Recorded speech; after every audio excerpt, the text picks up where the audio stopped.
If you grew up in the 70s, you had the best childhood. But kids today, they'll never get it. No seatbelts in the back of a station wagon, Saturday morning cartoons, and recording your favorite songs off the radio onto a cassette tape.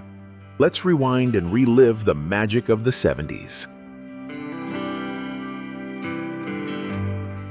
The good old days, before seatbelt laws and safety regulations ruined all the fun. If your family had a station wagon in the 70s, chances are you spent half your childhood bouncing around in the back with no seatbelt, no worries, and definitely no personal space. Bonus points if your wagon had that magical rear-facing flip-up seat, where you and your siblings could make faces at the drivers behind you. No tablets, no phones, just pure, unfiltered road trip chaos. And somehow, we all survived. Back in the 70s, if your school books didn't have a custom-made brown paper cover, were you even trying? We weren't about to let those textbooks get all beat up. So we grabbed a paper grocery bag, folded it just right, and boom, instant book cover. But the best part? Decorating it. Doodling your name in bubble letters, drawing Led Zeppelin logos, or covering it in stickers from your favorite band. By the end of the year, that book cover had more personality than the actual textbook inside.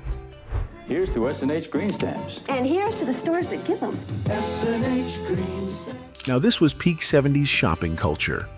Your mom probably had a whole drawer stuffed with these little green stamps, and if you were lucky, you got to help lick them and stick them into the redemption book. It was like collecting baseball cards, but instead of trading for Mickey Mantle, you were saving up for a new toaster or a set of drinking glasses. And when you finally had enough stamps to cash in, pure victory. Kids today will never know the thrill of flipping through that catalog, dreaming about what you could buy for free. Could already be there? Honey, are you okay? I'm right here. I'm fine. Before cell phones and unlimited plans, making a simple phone call was basically a group activity. If you lived in a small town, chances are you had a party line, which meant sharing a phone line with your neighbors. You'd pick up the receiver only to hear Mrs. Johnson down the street already gossiping for the last hour. And even if you had a private line, that 15-foot curly cord was a lifesaver. You could stretch it halfway across the house for some privacy, until your mom yanked it back because she needed to make a call.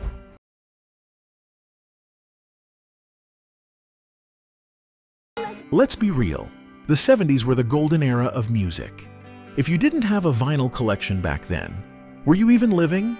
Whether you were blasting the Bee Gees, dancing to Stayin' Alive, or rocking out to Led Zeppelin, the music of the 70s had a vibe that you can't match. It wasn't just on the radio, it was in your soul. And let's not forget about disco. The glitter, the platforms, the moves on the dance floor. Nothing beats a Saturday night at the disco ball-lit club. The 70s truly had it all when it came to tunes. In the 70s, if you missed a family dinner, you were pretty much out of the loop. It wasn't just about eating, it was about connecting. Dinner time was sacred. The TV was off. The phones, if they even existed, were put away, and it was a no-excuse rule.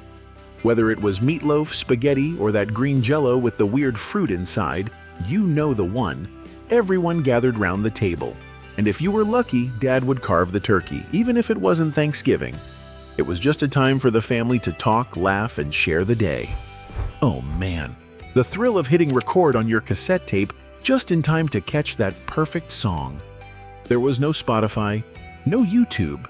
If you wanted your favorite tune, you had to pray the DJ didn't talk over the intro and that the radio station didn't mess up your recording. You'd listen to that tape on repeat, hoping the signal didn't fade out or get interrupted by some random ad. And let's be honest, those homemade mixtapes, pure gold. Every time you heard those songs, it took you right back to the moment you first pressed record. The classic American road trip.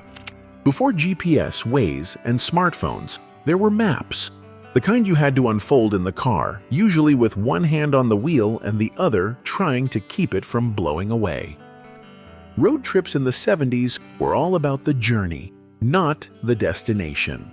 Whether you were crammed in the back of a station wagon or packed into a van, the adventure was just as much about the stops as it was about the drive.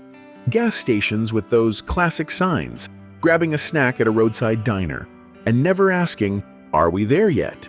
Oh, and don't forget those magical moments when the whole family sang along to the radio, usually to the same 5 songs over and over. It's Christmas! It's Christmas! What's happening? Pop Rocks! Introducing Pop Rocks! Let's talk about the candy and soda that ruled the 70s. Those were the days when a trip to the corner store felt like stepping into a candy wonderland. We had everything from Pop Rocks, the ones that exploded in your mouth, to Fun Dip, which was basically just sugar on sugar. And don't even get me started on candy cigarettes. They were basically a rite of passage for every 70s kid, even if they didn't have a single ounce of nicotine in them. As for soda, Tab was the go-to diet drink, but the true classic was a Coca-Cola in those glass bottles. Something about that taste just hit different. In the 70s, being outside wasn't just an option. It was a lifestyle. No one had a smartphone to distract them, so you spent your days riding bikes, playing stickball, or just exploring the neighborhood. The best part? You knew it was time to head home when the streetlights flickered on. That's when the real rush started. You'd race against time, praying you made it back before your mom shouted your name out the window. Those long summer days felt endless, and the world outside your door was an adventure waiting to happen. Nothing beat the simple joy of running through the sprinklers on a hot summer day. No fancy water parks or inflatable pools. Just you, the grass, and that cool spray hitting your face. You'd spend hours darting in and out of the spray, making up games or trying to dodge the stream like it was some kind of obstacle course. And if you were lucky, a neighbor would turn on their sprinklers and you'd get to join in their backyard fun, running around barefoot and laughing like nothing else mattered. No need for gadgets, just good old-fashioned, wet, summer fun. Carbon paper was the secret weapon for anyone who needed to make multiple copies by hand. Want to jot down your homework answers or write a letter but don't have a copier? No problem. Just slide that thin sheet between 2 pieces of paper, press down, and boom, you've got yourself a duplicate. It wasn't perfect, but for a 70s kid, it was a total game changer. The coolest part? You could hear it working. The soft scratch of the pen on the paper, leaving that faint imprint of your thoughts. Don't worry about the blob. Just have a good breakfast featuring Super Sugar Crisp. A fly high balloon and super sugar crisp. Saturday mornings were sacred. The entire week was building up to this glorious moment.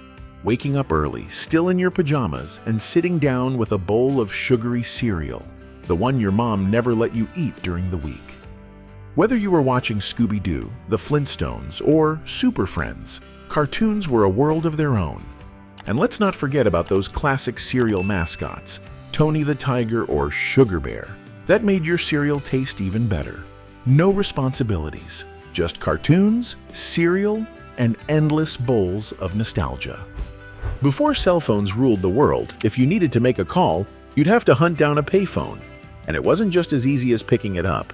Oh no, you had to fish out a coin, a quarter, maybe even a dime, and you'd pray you didn't need to make a long call. If you didn't have enough change, you'd be stuck listening to that annoying beep as it ate your last coin, and you'd have to hang up and try to scrounge up more. But when you did have enough change, it was a mini victory. And let's not forget that satisfying sound of a coin dropping into the slot, ding ding. Malls in the 70s were the hangout spot. And if you didn't spend your weekends there, were you really living? You'd meet up with your friends, cruise around the food court, and check out the latest fashions. Half the time just to try on stuff you had no intention of buying. But the real magic? The arcade. The flashing lights, the buzzy sounds, and those classic games like Pac-Man and pinball. It was a whole different world. Getting a high score or winning a ticket jackpot felt like pure glory. And hey, if you got a handful of tokens, you were set for the day. Monday Night Football in the 70s wasn't just a game, it was an event. People gathered around their TVs like it was a national holiday.